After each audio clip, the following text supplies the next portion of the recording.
passons au verset 2, au verset bête, chapitre Dalet, verset bête. Étant donné que nous en sommes encore que dans la première paracha du livre, il faut voir que nous avancions un peu plus vite. Vatosef la ledet, elle ajouta d'enfanter. Très, très belle expression. Vatosef la ledet, elle ajouta. Quand on ajoute, c'est toujours trop. N'est-ce pas? Ah oui. Bah, J'ajoute du sucre. J'ajoute du sucre. Il y avait déjà assez de sucre, j'en ai ajouté. Pourquoi j'ai ajouté du sucre? Simplement parce que je suis gâté. Rajouter peut-être, mais... Ouais, bon, c'est la même chose. Ajouter, rajouter, je pense que c'est la même chose. En hébreu, le mot tosefet veut dire un surplus, ou un rajout, ou un ajout, peu importe. C'est en plus. Le plus est superflu. On se débrouillerait sans. C'est-à-dire, pour avoir une descendance, il faut qu'il y ait Caïn. Mais Hevel, à quoi il sert? Regardez à nouveau dans le verset Aleph, dont vous vous souvenez certainement par cœur, mais on va quand même le relire. Ve'adam yada et travaishto, or l'homme avait connu Chava sa femme, Vatahar, elle fut enceinte, Vateledet Caïn. Elle enfanta Caïn.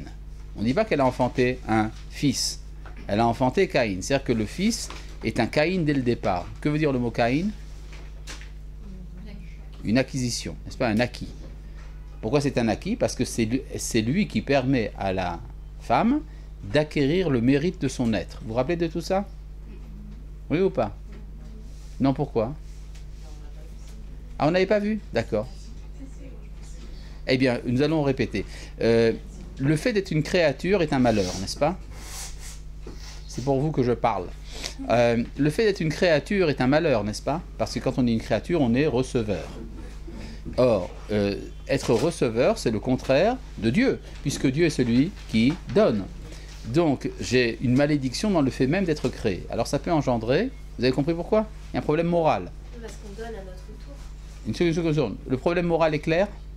Et c'est à vous que je parle, là-bas au fond, avec le stylo. Oui, c'est clair. Bon. Et donc, il y a un problème, le fait de recevoir, alors que Dieu est celui qui donne. Alors, il y a plusieurs options possibles de réaction à ça. La première réaction, c'est le désespoir. C'est-à-dire, finalement, vouloir, en fin de compte, disparaître. C'est la néantisation de l'être, prônée, entre autres, par le bouddhisme et d'autres mystiques, qui considèrent que l'existence même est un malheur. C'est pas? Il y a une autre approche qui consiste à dire il faut sauver de l'homme ce que l'on peut sauver. La partie pure et la partie impure doivent être dissociées. La partie impure, c'est le corps, la partie pure, c'est l'âme, et l'âme peut être sauvée. Ça, c'est l'option chrétienne. Et il y a une troisième option, celle du judaïsme, qui dit il faut recevoir pour donner. À partir du moment où je reçois pour donner, le fait de recevoir cesse d'être une malédiction, au contraire, c'est une bénédiction. Je reçois parce que je veux donner. Et c'est effectivement, c'est ce qui se passe lors de la naissance. J'ai reçu la vie et je la donne. Je donne la vie à quelqu'un. À partir de ce moment-là, la vie a un sens. J'ai acquis le mérite moral de mon existence. Est-ce bien clair maintenant? C'est ce qu'a dit Chava lorsque lui est né Caïn. Elle dit Vatomer kaniti shet Hashem. Elle dit j'ai acquis un homme avec Dieu. C'est-à-dire j'ai créé un homme avec Dieu. C'est-à-dire je lui ressemble. De même que Dieu est créateur, moi aussi je suis créatrice. Et donc, il n'y a plus de malheur, il y a un sens à la vie. Qu'est-ce que Caïn sait de lui-même? Eh bien, Caïn, c'est celui qui a fait d'Adam et Ève des parents. Il les a sauvés de la malédiction. Caïn est un sauveur. C'est quoi le sauveur dans la tradition juive? C'est le Mashiach. Donc, vous voyez, Caïn est celui qui parachève l'histoire. En lui réussit l'histoire de l'humanité. Il est donc le Messie. Messie. Et donc il se sait être le centre du monde.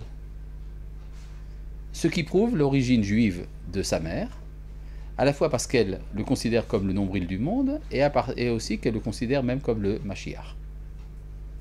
Ce qui est très juif, n'est-ce pas? Est-ce que là vous avez suivi? Bon. Et puis brusquement, il se passe quelque chose de très désagréable. Va Tosef la Ledet, elle ajouta d'enfanter.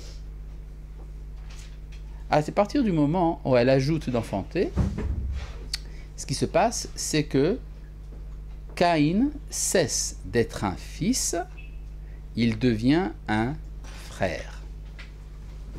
Et ça, c'est terrible, pour un fils de devenir frère. Quand je suis fils, le centre de gravité du monde est en moi. Quand je suis frère, le centre de gravité est en dehors de moi. Je dois m'occuper de l'autre. C'est-à-dire, je suis détrôné. En devenant frère, je suis détrôné de mon statut de fils. Donc, la chose la plus naturelle pour un fils devenu frère, c'est d'éliminer le frère pour redevenir fils. C'est-à-dire que un premier-né est par nature assassin. C'est-à-dire l'assassinat qui s'est produit par la suite n'était que la traduction dans les faits de quelque chose qui est dans l'être. On dit en français, on appelle ça ontologique. C'est dans l'être. Hein? Quoi? Qu'est-ce qu'il y a? Une question? Ah bon, j'ai cru. Bon, donc, Vatosef la ledette, elle ajouta d'enfanter. Et qu'est-ce qu'elle a enfanté? Vous avez une réponse? Qu'est-ce qu'elle a enfanté? Son frère. Non. Ouais. Et un grand principe est que quand nous voulons savoir ce que dit la Torah, ce qu'il faut faire, c'est lire la Torah. Et que dit la Torah? Qu'elle a enfanté son frère. N'est-ce pas? Vatosef la ledette et achiv. Elle ajouta d'enfanter son frère. La définition du nouveau-né est tout d'abord qu'il est frère. Hein? Après, oui, mais ça, un grand principe est que quand nous lisons un mot dans la Torah, nous ne savons pas encore qu'est-ce que dit le mot qui vient. N'est-ce pas? Qu'est-ce que vous dites? Et savoir quel est le verset? Mais c'est très simple. C'est au chapitre d'Alet, au verset bête. En français 4.2.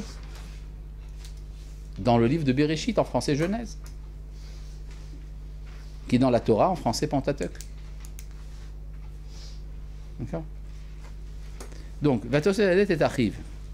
Et Havel, il est donc une vanité. Que veut dire le mot Havel? Une vanité. Il sert à rien. Un souffle. Une buée. Maintenant, qu'est-ce que... Vous savez que quand on demande à un enfant combien de frères tu as, et qu'il répond j'ai un frère. Après on lui demande et ton frère, combien de frères a-t-il? Il répond il n'en a pas. C'est-à-dire, psychologiquement parlant, ça prend du temps de se considérer comme étant le frère de quelqu'un, de graviter autour d'une autre personne. C'est moi le centre du monde. Donc j'ai un frère, mon frère n'a pas de frère. Alors, maintenant, qu'est-ce que Hevel sait de lui-même? Qu'il est le deuxième. Voilà.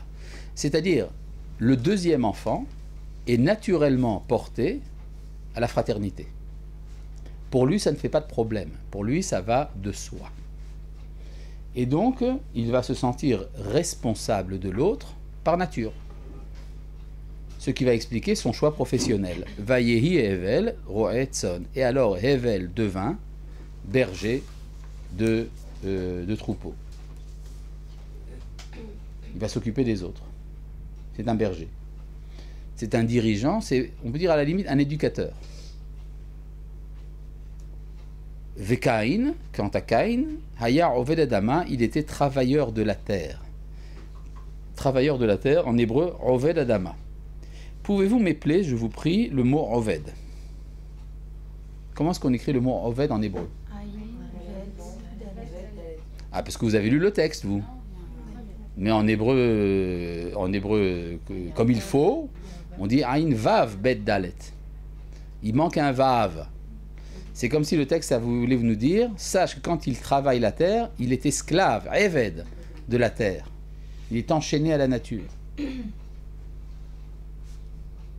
Vaïe Mikatiamim, ce fut au bout des jours. C'est quoi le bout des jours? À la fin de l'histoire. C'est-à-dire que là, il y a une possibilité d'en finir avec l'histoire humaine, de réussir. D'accord?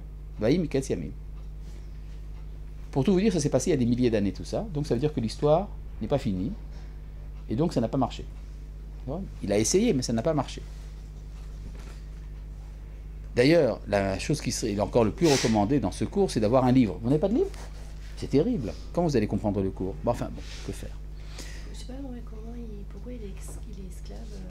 Ben parce que il est centré sur lui-même. Ouais, c'est Bereshit, c'est très bien, c'est très bien, c'est très bien. Ouais, c'est très bien.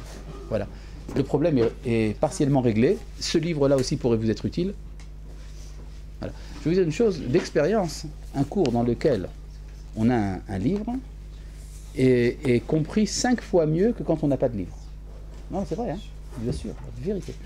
C'est d'expérience que je vous le dis. Ça vaut toujours la peine d'avoir un livre. Surtout que c'est proposé gracieusement par le Machonora, donc il n'y a pas de raison de ne pas s'en servir. Au chapitre d'Alet, verset bête, tout de même. Non, verset Guimel, pardon. Chapitre d'Alet. Le numéro du chapitre est écrit en haut. N'est-ce pas? Oui, très bien. Et au verset Guimel. Vayehi Miketz Yamim. Au verset. Vous êtes en direct et toute la France vous attend. Sans stress, hein.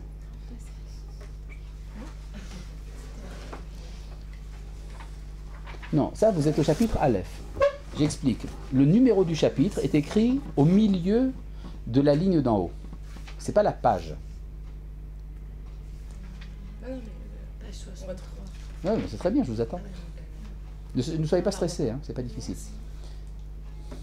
Exemple. Ceci est le chapitre Lamed Bet. Ceci est le chapitre Tetzaïn. Voilà, c'est très bien. Et là, vous êtes au chapitre Aleph, n'est-ce pas? Alors, il faut...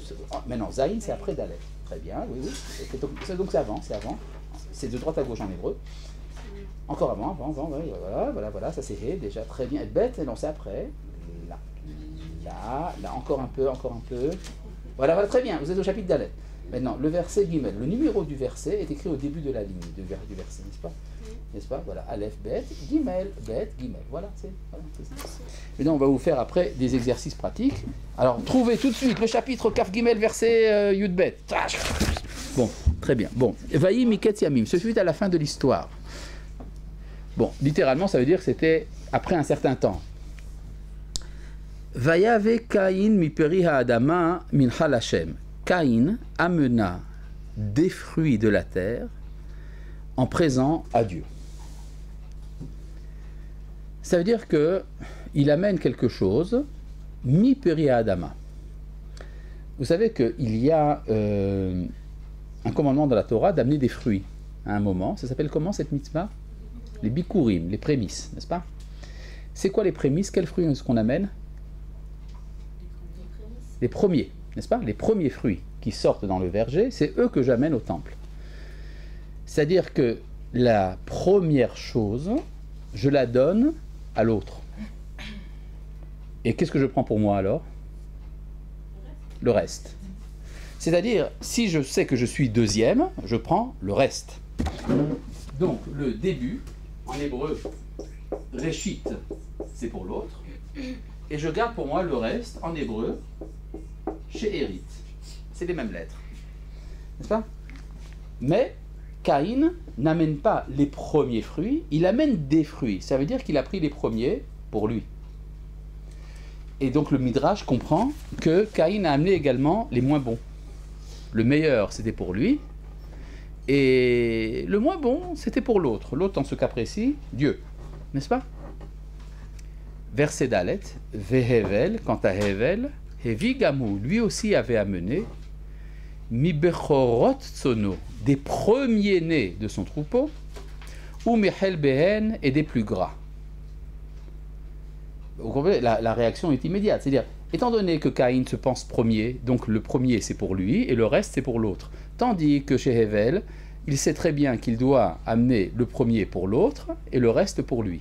Oui? J'ai compris ce que vous dites, par contre je vois pas comment vous le voyez dans la phrase. On le voit parce qu'il y a marqué le premier dans le deuxième, pour Abel, mais je vois pas pour Caïn comment vous... C'est mis en opposition à Caïn. Surtout que le lecteur hébraïque sait qu'il y a un commandement qui est d'amener les bikurim. Les bikurim écrit Mireshit Periha Adama, des premiers des fruits de la terre. Si la Torah supprime le mot Réchit, alors ça a une connotation de reste. Le résultat, Vaïsha Hashem Elevel Vel Minchato, et Dieu agréa Hevel et son offrande, Vel Caïn vel minchato lo sha'a, quant à Caïn et à son offrande, il ne l'a pas agréé. C'est-à-dire, il y a un choix moral. Il y a un choix moral pour celui qui est capable de reconnaître la centralité de l'autre et un refus de celui qui se prend pour le centre du monde. N'est-ce pas? C'est bien clair, non? Bon. Résultat. Vayihar les Caïn meod, cela fâcha beaucoup Caïn. Vayipelu panav, et sa face tomba. Ça veut dire quoi, sa face tomba? Il en a été déprimé, attristé, déprimé. Alors, d'abord, j'aimerais comprendre, pourquoi est-ce qu'il est en colère? Il est donc jaloux de Hevel, n'est-ce pas? Mais pourquoi est-ce qu'il est déprimé? Parce que quoi? Qu'est-ce que vous dites? Non, je veux dire, il n'a peut-être pas compris, il n'arrive pas à sortir de ce qui n'a pas été, peut-être. Non, il est très en colère de ça. Il voudrait que son offrande soit acceptée. Or, son offrande est refusée. Alors mais ça, bon, c'est pour ça qu'il est en colère, je comprends. Mais pourquoi est-ce qu'il est déprimé de ça? Parce qu'il fait son mieux. Exactement. C'est-à-dire, Caïn pense qu'il n'a pas le choix. Il ne pouvait pas se comporter autrement. C'est-à-dire, en tant que premier-né, il sait qu'il se prendra toujours pour le premier, et que c'est dans la nature de son être, et donc il n'a pas le choix. Or, Dieu ne l'aime pas. Ça veut dire qu'il est créé mal aimé. Vous comprenez pourquoi c'est triste? C'est-à-dire, c'est déprimant de penser, c'est comme s'il était damné dès le départ. Il est né coupable. Coupable d'être né. Comment? Comment c'est qu'il est mal aimé? Ben parce que son offrande n'a pas été acceptée. On déduit. Ben c'est évident, si vous offrez une offrande à quelqu'un qui vous aime et qui vous refuse, c'est qu'il vous aime pas. Alors ça veut dire qu'il peut pas faire du Oui, chouva? ça dépend du contenu Ah. de l'offrande. Comment? Le contenu de l'offrande il était pourri, donc c'est normal. Oui, mais d'accord, le contenu de l'offrande était pourri. Mais il se dit qu'il ne pouvait pas faire autrement. Parce que c'est sa nature d'amener un sacrifice de ce genre. Est-ce qu'il C'est serait mal lui qui aimé a à dit ce ça. moment-là? Il serait pas quoi? Pourquoi est-ce qu'il serait mal aimé à ce moment-là? Si Dieu sait Parce- que de toutes les façons, il va se confondre. Enfin, c'est un peu du fatalisme, quoi. Oui, c'est du fatalisme. C'est-à-dire que Caïn ne sait pas ce que vous avez proposé. C'est que l'homme est libre et qu'il peut changer. Il ne le sait pas. C'est-à-dire, vous êtes des bonnes juives et vous savez que l'homme est libre et que donc, s'il fait quelque chose qui n'est pas agréable à Dieu, il peut changer. Ça, il ne le sait pas, lui. Vous avez compris? Bon.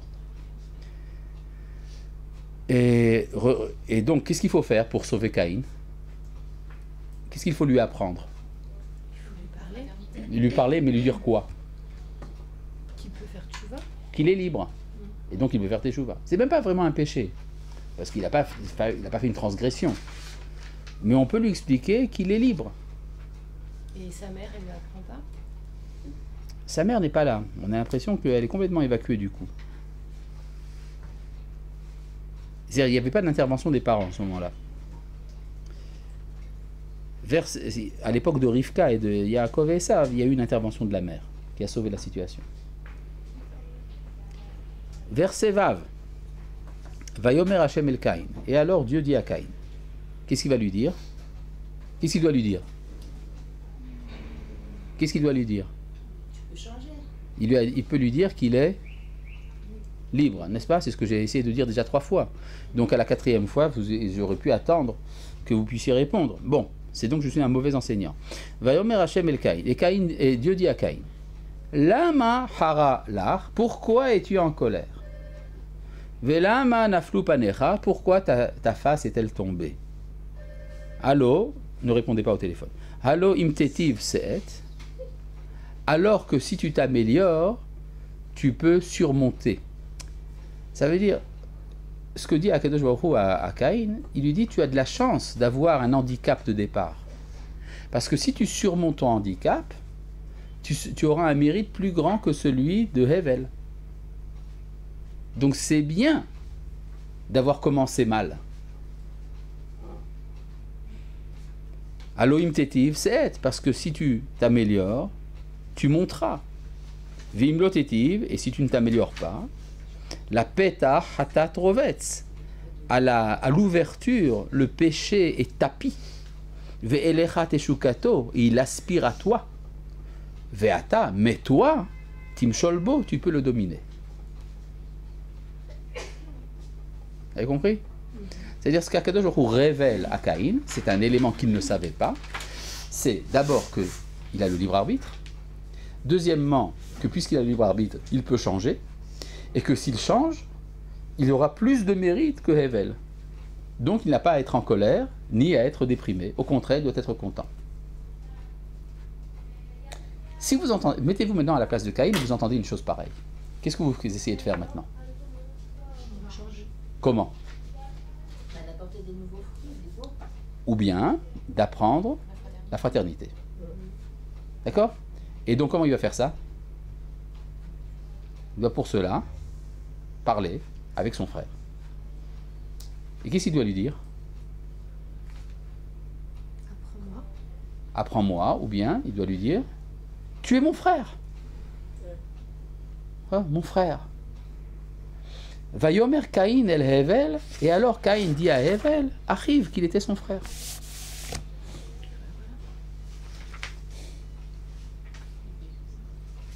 C'est ça? Vayomer Caïn el Hevel, arrive. Et Caïn dit à Hevel qu'il était son frère. Quoi, qu'est-ce qu'il y a? On peut le dire de différentes façons. On dit, oui, que Caïn a dit à Hevel son frère. Mais alors ça pose deux problèmes. D'abord, on savait que c'était son frère. Donc il aurait suffi de dire Vayomer Caïn el Hevel. Deuxièmement, si effectivement ça veut dire à Hevel son frère, qu'est-ce qu'il lui a dit? La suite du verset ne dit rien. Justement, peut-être qu'il n'a pas réussi à lui parler. Ah, on peut dire ça aussi. C'est-à-dire qu'il a essayé de lui parler, il a essayé d'être son frère. C'est ça que ça veut dire. Quand on essaie de parler, c'est qu'on essaie d'être le frère de quelqu'un. Et puis il n'a pas réussi. Ça veut dire que la violence, c'est une parole qui n'a pas abouti. On n'arrive pas à parler, ça devient la violence. Vayomer Caïn el Hevel arrive. Il a parlé à Hevel son frère. Ça veut dire qu'en fait il essayait de lui dire qu'il était son frère. C'est à peu près la même chose. Et qu'est-ce qui s'est passé? Vaïhi biotam basadeh. Et ce fut lorsqu'il était dans le champ. Qu'est-ce que ça peut nous faire où ça s'est passé? Le champ, c'est le lieu de la rivalité. C'est dans le champ que va s'exprimer la rivalité entre Caïn et Hevel. Le champ, c'est pas la nature brute. C'est là où on travaille. Alors il y a différentes opinions chez les Chachamim pour expliquer quel était le champ en question, qui était le sujet de leur lutte. Et il y a une interprétation qui dit le champ c'était l'économie, le lieu où se fait le travail économique. C'est-à-dire que Hevel a mal commencé, il a vu que Caïn s'était revêtu d'un vêtement de laine, il lui a dit « Ah, cette laine, ça vient de mes moutons. Alors enlève ce vêtement. » Alors Caïn lui a dit « Ah, mais tes moutons sont sur le sol c'est à moi, que tes moutons volent en l'air. » Donc c'est la rivalité entre le sédentaire et le nomade. Grande rivalité économique, lutte des classes. Les marxistes aiment beaucoup ce midrash. Il y a un autre midrash qui dit non, pas du tout, le champ c'est la femme. La femme est appelée champ. C'était la deuxième sœur de Hevel. C'est-à-dire que Caïn était né avec une jumelle et Hevel avec deux jumelles. Donc chacun avait sa compagne, mais la deuxième sœur de Hevel, est-ce qu'elle va être la compagne de Hevel ou de Caïn? Donc il y a une rivalité. Une rivalité autour d'une femme. Ça, c'est Freud qui aime beaucoup ce genre de midrashim. Il y a une rivalité autour d'un problème sexuel. Il y a une troisième interprétation, qu'ils se sont disputés l'amour de leur mère. Alors là, on tombe dans le deep à bloc. Et puis il y a une autre opinion qui dit non, mais pas du tout, c'est pas ça leur truc. Ils étaient en rivalité à cause de l'emplacement du Beth Amikdash. C'est-à-dire qu'ils ont décidé de diviser le globe terrestre en deux, puisqu'ils étaient deux. Et la frontière passait à Jérusalem. Et Caïn voulait le lieu où l'autel de Hevel avait été agréé. Et donc il y a une rivalité de type religieux qui va engendrer la violence. Qu'est-ce que veulent dire tous ces midrashim? Ces midrashim veulent dire que toutes les raisons, tous les mécanismes qui engendrent la violence sont connus. Et que bien qu'ils soient connus, tous ces mécanismes peuvent être surmontés. C'est-à-dire le choix moral est plus fort que ça. En tout cas, ça n'a pas marché. Vaïhi biotam basadeh. Ce fut lorsqu'il était dans le champ. Oui. Quand on dit les mécanismes sont connus a posteriori aujourd'hui. Non, ils sont écrits dans la Torah, sadeh. Dans la Torah dit sadeh, le champ, elle nous a dit que ça marche, que c'est comme ça que ça marche. Maintenant, quel que soit le champ, ça peut être la sœur, la mère, le Beth Amikdash, l'économie. D'accord? Donc la Torah nous l'a dit à l'avance. Les mécanismes. Vaïa comme Caïn. Et Caïn se leva. El Hevel Achiv, vers Hevel son frère. Alors s'il y a des personnes sensibles, avant de traduire ce mot-là, vous pouvez sortir Vaïa Hargiou, il le tua. Maintenant, ça veut dire quoi? Il s'est levé. Vaïa comme. Le mot est quand même surprenant, il n'est pas en place. Caïn se leva. Ça veut dire que s'il se lève, où est-ce qu'il était? Il était À terre. assis ou bien couché. D'accord? Le contraire d'être levé, c'est soit assis, soit couché. Et si on prend, comme il s'agit ici du début de l'histoire, il est bon d'interpréter ça avec le sens fort, c'est donc s'il s'est levé, c'est qu'il était couché. Pourquoi est-ce qu'il est couché? S'il va parler avec quelqu'un, quand vous voulez parler à quelqu'un, vous ne vous couchez pas, vous êtes debout.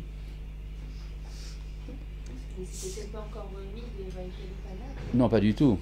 Le Midrash va beaucoup plus loin. Ils étaient en train de se mettre. Il était couché parce qu'il avait été plaqué au sol par son frère. Hevel a vu que Caïn voulait l'assassiner. Comme Hevel était très fort, il l'a jeté au sol. Et en le jetant au sol, qu'est-ce qu'il voulait lui faire? Le tuer. Et alors, comme dans Le Roi des Lions, ça, il y a un truc comme ça, Simba, Scar, hein? Le Roi Lion, c'est ça. Alors, Caïn regarde Hevel dans les yeux, il lui dit, mon frère, si tu me tues, qu'est-ce que tu diras à nos parents? Alors Hevel le lâche, et Caïn se lève et le tue. Bon, intéressant. D'abord, on apprend ici beaucoup de choses. Tout ça, c'est écrit dans un seul mot de la Torah. Vous avez vu? Vayakom, il s'est levé. Dans ce Vayakom, tout se trouve. C'est-à-dire, il a dû surmonter quelque chose. Pour se lever, c'est qu'on doit faire un effort. Ça veut dire beaucoup de choses. D'abord, c'est dire qu'il y a ici deux péchés.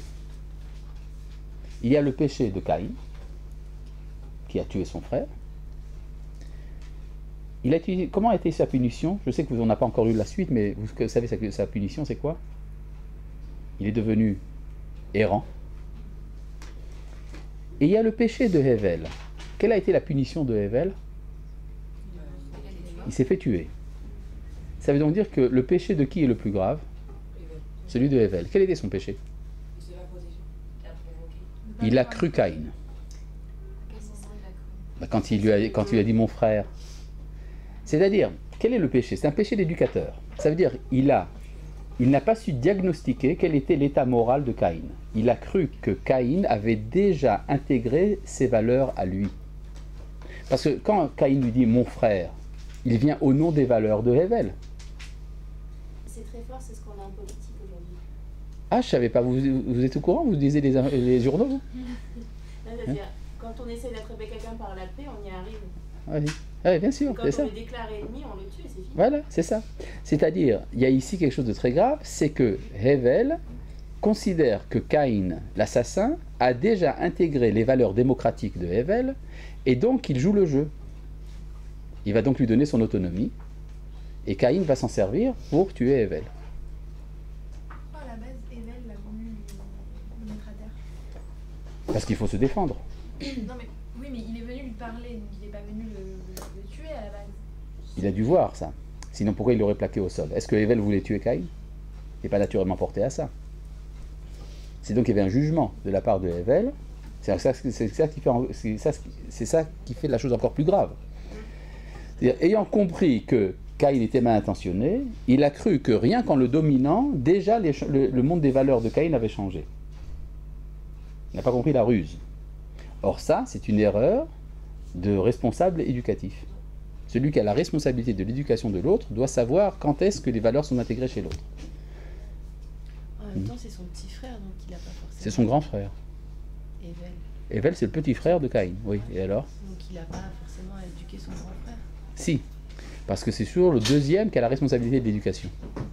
C'est ça le chidouche. C'est ça que Caïn a commencé à comprendre. Et il l'a pris par les sentiments aussi. C'est Oui, pas- oui, il bien a sûr. raison, il y a Oui, mais les sentiments, de pas attention, décevoir ses parents. on n'est pas des animaux, on est des hommes. Les hommes ont de l'intelligence, pas seulement des sentiments. Il a fait passer ses parents avant tout, en fait. Oui, c'est-à-dire qu'il a voulu que ses parents jugent ce qui se passe au niveau sentimental. Or, ses parents sont doués d'intelligence. Ils auraient justifié Hevel. Il a voulu te tuer, donc tu as bien fait de le tuer. Oui, c'est ce qu'on appelle la valeur de la justice. Nous sommes aujourd'hui en Occident, on a adopté le point de vue comme quoi ce qui est moral, c'est uniquement la charité. Alors qu'il y a une deuxième valeur morale, c'est la justice. Et donc, c'est-à-dire que Hevel aurait dû être le juge de Caïn. Maintenant, le problème, est-ce que Caïn n'a pas été le juge de Hevel? Ça se pose aussi cette question. Caïn peut dire, oui, moi je l'ai jugé. Il méritait la mort. Vous comprenez, c'est très compliqué. C'est-à-dire l'assassin peut se présenter comme un juge. Ça prend 7 générations avant de se vérifier cet argument. Mais après, la Torah dit que ça a été réglé. Mais ça a pris 7 générations. Oui? Pourquoi est-ce que le péché de Hevel est plus grave que celui de Caïn qui est quand même tué donc? Oui, mais c'est un peu par innocence. C'est la première fois qu'on fait un péché, on est un peu innocent.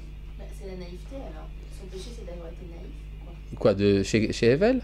Oui. Alors La qu'il... naïveté c'est un péché dans ce cas. Oui, dans le cas de l'éducateur. C'est un principe dans la Mishnah, dans Avot, Shigegat Talmud Ola Zadon. Une erreur d'enseignement est considérée comme une culpabilité. C'est grave. Mais le Bechor, il est... Ben, on est responsable du monde. La responsabilité, c'est sérieux. Oui. Non mais le Bechor il est dispensé de tout quoi, ça veut dire. Non, pas de tout. Il est devenu errant. N'est-ce pas? Bon. Verset tête. Après le drame, on peut continuer. Vayomer Hashem el Caïn. Et Dieu dit à Caïn, Hey Hevel achicha. Où est Hevel ton frère? C'est quoi cette question? C'est très bien. Il sait très bien où est-ce qu'est Hevel. Vous vous rappelez que une question du même genre a été posée lors de la faute du premier homme. Ayeka, où es-tu? On avait expliqué ça voulait dire quoi, Ayeka? Où t'as porté ta volonté? Où est-ce que tu es maintenant? N'est-ce pas? Et Hevel achicha, où est Hevel ton frère? C'est-à-dire, qu'est-ce que tu fais de la fraternité que tu avais envers ton frère? Vayomer lo yadati. Il lui a répondu, je n'en sais rien. Hashomer achi anochi. Alors on traduit comme ça d'habitude. Suis-je le gardien de mon frère? Même si on traduit comme ça, ça a l'air pas mal. Hashomer achi anochi, suis-je le gardien de mon frère? Ça suppose quoi cette phrase? Quand je dis suis-je le gardien de mon frère? Ça veut dire qu'il y a un gardien de mon frère, mais c'est pas moi. Alors qui c'est? C'est Dieu. Il dit, si tu n'avais pas voulu que je le tue, tu m'aurais pas laissé le faire.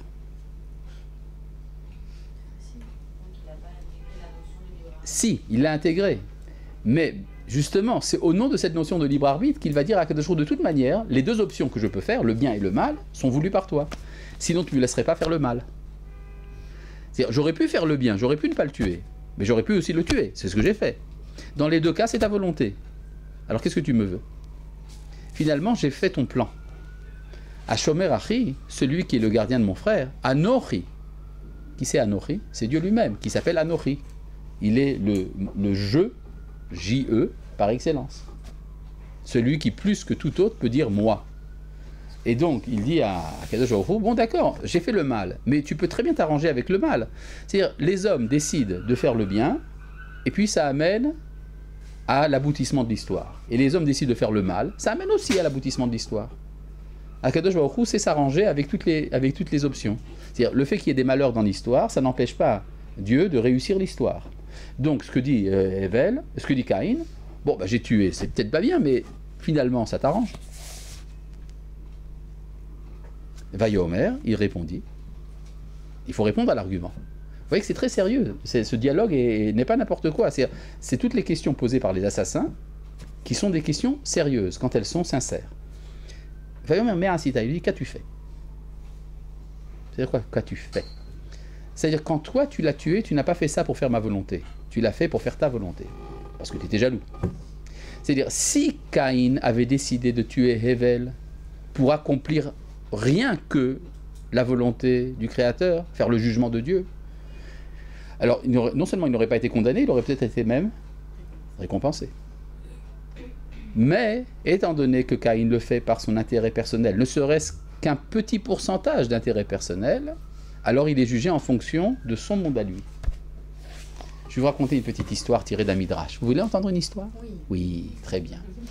Eh bien, il y a un midrash qui s'appelle Petirat Moshe Rabbeinu, la mort de Moshe Rabbeinu, dans lequel on raconte la chose suivante, c'est que au moment où Moshe devait mourir, Dieu vient le voir et lui dit, voilà, tu dois mourir.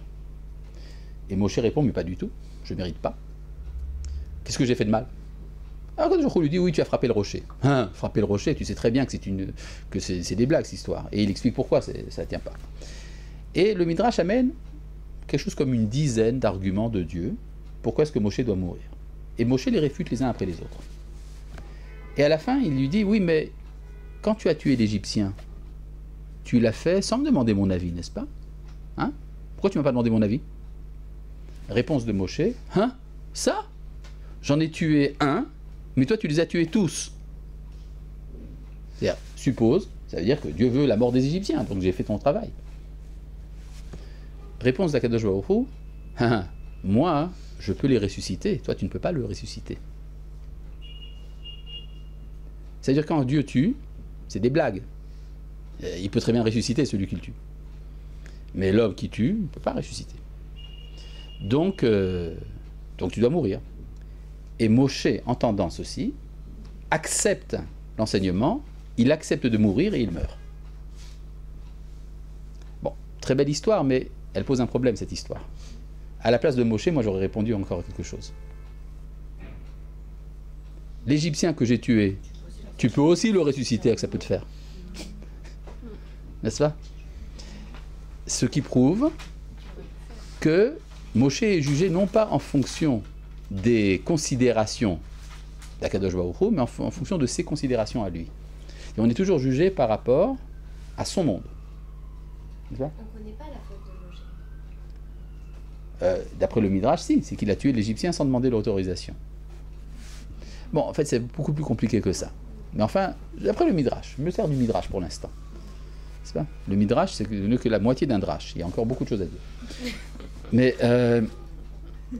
en fait, cette réponse que donne le Midrash, elle se trouve ici dans notre verset, le verset Yud, Vayomer Me'asita. Il dit, qu'as-tu fait toi? Alors bon, il y a ici toute une histoire, bon, on ne va pas tout vous lire, mais enfin, vous comprenez que Caïn est condamné. Verset Yud Gimel. Vayomer Caïn el Hashem. Et Caïn dit à Dieu, Gadol avoni minesso. Ma faute est trop lourde pour être portée. Remarquez comment le Midrash lit ça.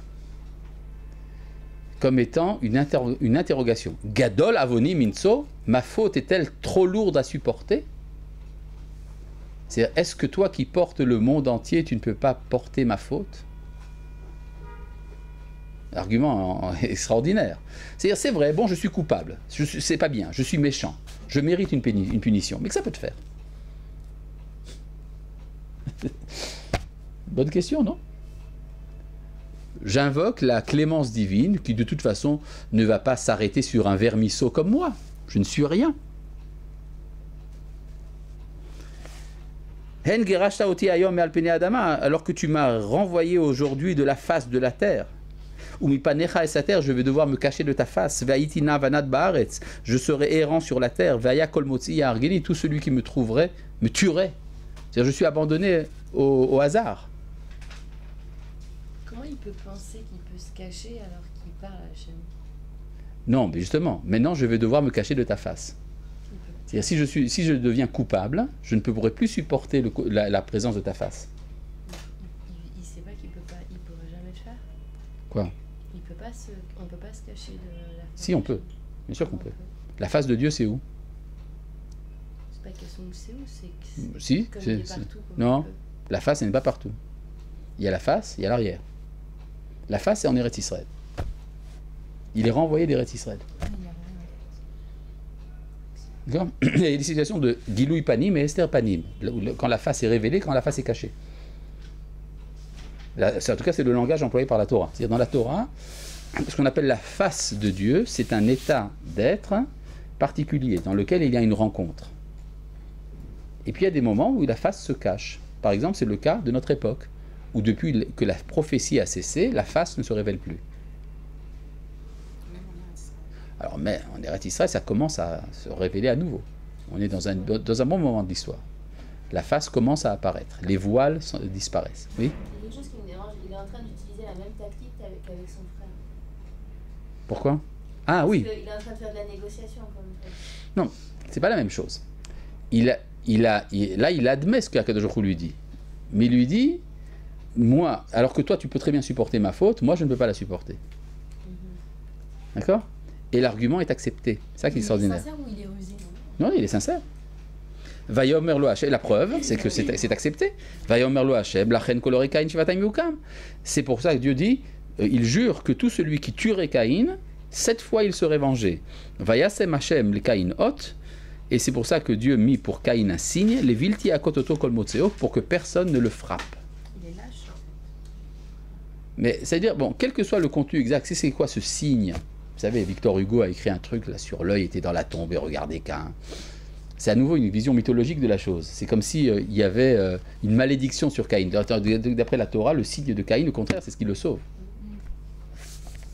Hein?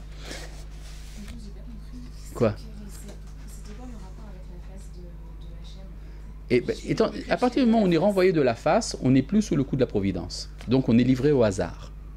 Et le hasard est mortel. Et si on applique à nous, à notre époque, je comprends pas. On Quoi? peut pas nous se cacher d'Hachem. Bien sûr qu'on peut. Oh bah très bien, par exemple, en quittant Eretz Israël, on peut se cacher. Par exemple. Mais il faut voir, la situation de la face, c'est quelque chose d'assez particulier. Par exemple, dans la prière, il y a ce moment de rencontre avec la face. Dans l'étude. Mais on peut très bien vivre en dehors de cette face. D'accord? Manger des hamburgers et vivre bien. D'accord? Cultiver son jardin et vivre bien. Utiliser son gazon. Vous savez que le gazon du voisin est toujours plus vert. Et c'est absolument vrai d'ailleurs. Oui. Oui? Ah, il va devoir donc sublimer la violence. Il va devoir trouver un moyen de cesser la violence. C'est-à-dire... Oui, mais comment il arrive? Parce que là, il regrette apparemment ce qu'il a Oui. fait. Mhm. Mais qu'est-ce qu'il... Enfin, on ne tue pas et après regretter juste après, c'est pas possible. Si. Bah, qu'est-ce qu'il a fait qui... Si on Il a regrette, pas fait sur un acte spontané. Enfin, il était... mais il l'a compris. Je comprends pas. C'est-à-dire quoi? Il a tué, il regrette. Tout de suite après. Oui, et alors? Quel est le problème? Je sais pas, ça je l'avais... C'est encore mieux. Faire tes chouvas plus tard. C'est-à-dire ne pas regretter et faire tes chouvas dans 10 ans. Mais ça veut dire que, enfin, dans l'histoire, enfin, je comprends pas... Enfin, normalement, on fait le chouva parce qu'on... À moins que cet acte, il ait été impulsif. Non, l'acte était tout à fait réfléchi. Donc, comment Oui. il peut regretter un acte réfléchi tout de suite? Parce qu'il a compris que c'était mal. Comme ça. On l'a expliqué. Il avait des arguments pour, mais non, il y a des arguments contre. Il a compris. Quel est le problème? Donc, c'est en discutant avec... D'accord. Ouais, mais il y a ici un élément de teshuva. Simplement, cette teshuva doit également se traduire après par des actes. Quels sont les actes? Ça, on va le voir. D'accord. Vayetse Caïn, oui. Alors, quel premier peut le trouver et le tuer? Comment? Je comprends Ah, pas. qui peut le tuer? Qui peut le trouver et le tuer? Bah, les autres hommes. Il a été protégé des Il est pas armes. tout seul. Quel est le problème? Il est errant, il est vulnérable. Il est vulnérable, bien sûr. L'errant est vulnérable. C'est celui qui a une base. Il est fixe. À cette époque. Mais j'ai pas compris quelle est la question. Moi, je comprends pas.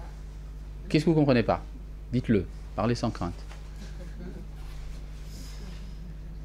J'ai compris la question de puis-je me dérober à ta face, je sais pas comment Ah non, non, non, pas du tout. C'est pas comme ça qu'il faut traduire.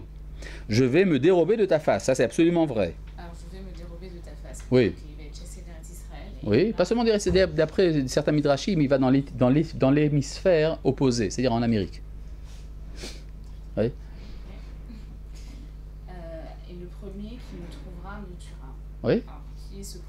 marqué le premier qui me trouve. Tout homme. Il n'y a pas écrit le premier dans le texte. Hein. Kol moti, tout celui qui me trouverait. Je prends ici le texte en hébreu. Que je pense être plus légitime, n'est-ce pas? Je pense qu'on peut se baser sur le texte hébreu à la préférence de la traduction, non? Oui. Il est un peu seul, Caïn, à ce moment-là. Pourquoi il est seul? D'hommes sur terre. Qu'est-ce que vous en savez? Ah ouais, Caïn.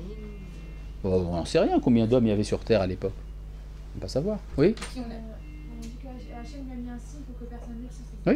Donc ça veut dire qu'il est encore plus présent, Hachem, ça veut dire, parce qu'il le protège en gardant. Oui, il le protège, mais de manière paradoxale. C'est-à-dire, il n'est pas dans son endroit, mais malgré tout, il y a une protection. Oui, c'est-à-dire qu'il Ouais. l'abandonne pas. c'est pas une- Pas totalement. C'est ça qu'elle dit. Mais moi, je pense, enfin, quand je dis ça, je pense plutôt qu'il veut qu'il souffre jusqu'à la fin et mourir, c'est trop facile en fait. Pas du tout. Qu'est-ce qui a amené la violence? C'est l'enracinement sur le sol, n'est-ce pas? Maintenant, il va être déraciné. Le déracinement expie la faute. Il y a un midrash qui dit, une Gemara qui dit, Galut mechaperet avon. L'exil expie les péchés. Pourquoi? Parce que quand on est en exil, on est dans un endroit où on n'est plus le maître. Alors on arrive à une sorte d'humilité. Et quelqu'un qui est errant est gêné par rapport à celui qui est établi. Tu vois? Alors donc, Navanad, tu seras errant et errant. Verset Tetzain, oui? Je suis désolée d'insister, mais. Allez-y, pas. Les autres hommes, alors. Quoi? Ils sortent d'où les autres hommes? Ah, mais ça, la Torah n'en a pas parlé. Donc on peut avoir toutes les suppositions possibles. Le Zohar dit, ne pense pas que tous les hommes sont des descendants d'Adam. De manière sibylline, dit le Zohar. C'est-à-dire ce qu'on appelle l'évolutionnisme. Vous avez entendu parler de ça? C'est-à-dire la race humaine, elle a une origine très ancienne. Alors le fait que la Torah nous ait parlé du premier qu'elle appelle homme, ça ne veut pas dire qu'elle nous a pas parlé ça ne veut pas dire qu'il n'y en a pas d'autres. Mais la Torah n'en parle pas. D'accord? C'est contraire à la vision classique des religieux superficiels, mais c'est ce que dit la Torah. Que faire? Non, c'est pas que c'est contraire à Oui. une vision. Mais c'est que. Il y en a d'autres. Alors certains disent que c'est les animaux dont il avait peur. Oui, mais comme nous, on sait que les animaux avaient peur de l'homme, de base. Tant que l'homme est moral. Si l'homme est abandonné, alors les animaux le déchiquettent. C'est ça? Il y a des animaux qui ont mangé des hommes. D'accord? Mais même si ce n'est pas des animaux, ça peut être des hommes, peu importe. C'est-à-dire, ce que la Torah juge important pour la compréhension du verset est explicité. C'est-à-dire que la Torah nous dit, on l'avait compris, créons l'homme à notre image. Avec une Oui, mais ça c'est dans le Gan expression, Eden. il y en a un. Non, mais ça c'est dans le jardin d'Éden. C'est en dehors de l'histoire que ça se passe. C'est-à-dire, l'homme qui est créé dans le chapitre bête, Aleph et bête, c'est pas l'homme historique. C'est sa neshama. Il n'a pas encore de corps à ce moment-là. N'est-ce pas? À partir de quel moment est-ce qu'il a un corps? Dans le chapitre Guimel, verset 21, n'est-ce pas? Vous vous rappelez de ça? Quand il est habillé d'un vêtement de peau, c'est son corps. Donc ce phénomène de descente du Gan Eden dans un corps s'est produit plusieurs fois. C'est clair? C'est pas vraiment, mais ok. Oui, d'accord. Non, c'est comment?